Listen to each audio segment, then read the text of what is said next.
Pour cette deuxième journée de travail, l'accent a été mis sur le processus REDD+.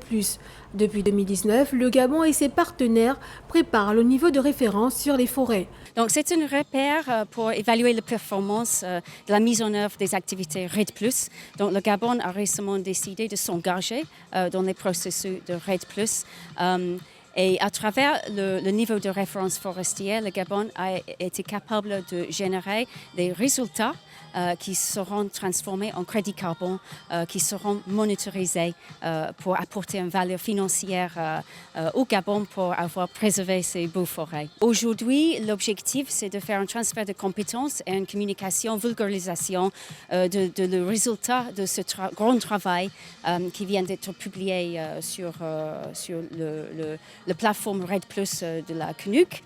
Ces travaux sont d'un grand intérêt pour le pays, car le Conseil climat veut mutualiser les compétences locales. L'intérêt pour nous d'organiser cet atelier est que plusieurs compatriotes appartenant au monde des ONG, donc de la société civile, le monde universitaire et l'administration, aient une maîtrise de la méthodologie relative à ce rapportage. Nous avons procédé nous avons rempli nos obligations concernant ce rapportage en règle générale ces dernières années avec une équipe relativement réduite de consultants, tant nationaux qu'internationaux.